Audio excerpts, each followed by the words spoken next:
भी विवाह होने वाला है। फिर तुम भी हमारी इंदु दीदी जैसी लगोगी। नहीं नहीं, मैं जैसी हूँ वैसी ही रहूंगी। वो लोग तो आपको दासी बना के झांसी में ले जाएंगे।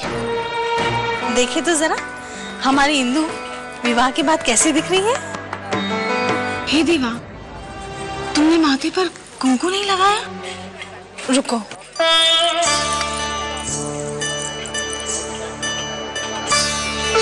बेटा इसे सदैव लगाना।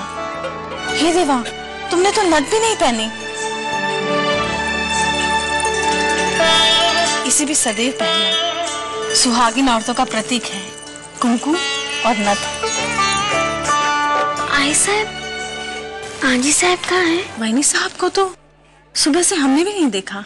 धन्य हो मां जगदम्बे, आपकी कृपा से हमारी इंदु का विवाह बिना किसी बाधा के संपन्न हुआ। लीजिए महाराज। नहीं पंडित जी, यह हमसे बड़ी है, इन्हें पहले आरती दीजिए। आप लीजिए ना। नहीं ऐसा, कृपा करके आप पहले आरती लीजिए।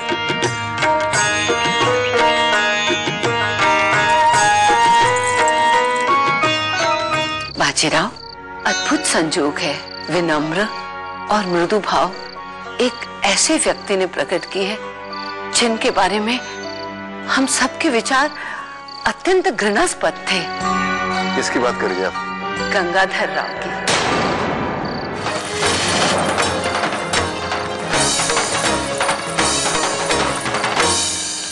बाजीराव, वो इतने बुरे नहीं है जितना हम उन्हें समझते थे।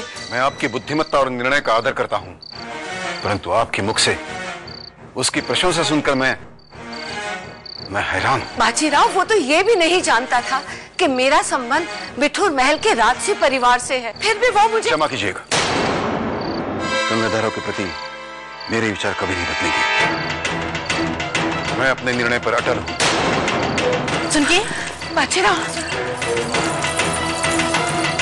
कैसा निर्णय ले लिया।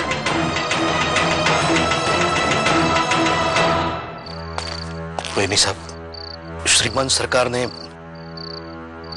मनु के विवाह के लिए निर्णय लिया है। क्या कह रहे हो तुम? झांसी नरेश महाराजा गंगाधर राव ने मणिकर्णिका के साथ अपने विवाह के लिए प्रस्ताव भेजा। मुझे तो विश्वास ही नहीं हो रहा है। परंतु श्रीमान सरकार ने यह प्रस्ताव अस्वीकार कर दिया। इस रिश्ते के लिए क्या तुमने अपनी सहमति दे दी? क्या कहूं वैनी साहब, श्रीमान सरकार ने जीवन के हर मोड़ पर इस हीन दिन को केवल ठोकरें खाने से ही नहीं बचाया, सम्मानित आश्रय दिया है।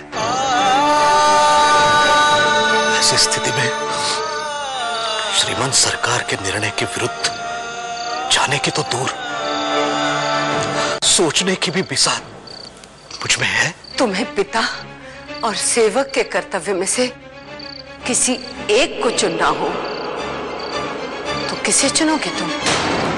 मोरोपंत किसे चुनोगे? उसके भविष्य का निर्णय वही करेंगे। अरे मनु दीदी, तुम यहाँ बैठी हो, सभी ढूंढ रहे तुम्हें। क्यों ढूंढ रहे हैं हमें? अभी थोड़ी देर में इंदु दीदी की विदाई होने वाली है। फिर मेरी भी होगी। अब तो झांसी में दासी बन के जाओगी। बहुत प्यार करते हो ना अपनी छबीली से। तुम अपनी इंदु से अधिक मनु को चाहते हो। नहीं मेरी साहब, यही सच है बाजीराव। झांसी नरेश का प्रस्ताव आया था मनु के लिए। हाँ आया था। गंगाधर राव का चरित्र। बाजीराव, पुरुषों का चरित्र एक स्त्री कब और कैसे बदल देती है, इस बात का आभास उसे खुद नहीं होता। और जब मनु के भाग्य में झांसी की रानी बनना लिखा है तो हमें उसके और उसके भाग्य के बीच में आने का कोई अधिकार नहीं है। ऐसा सुनहरा मौका हाथ से जाने मत दो। अगर हमारे छबीली के भाग्य में झांसी लिखा है तो जाएगी। हमें मंजूर है, हमें मंजूर है, हमें मंजूर है।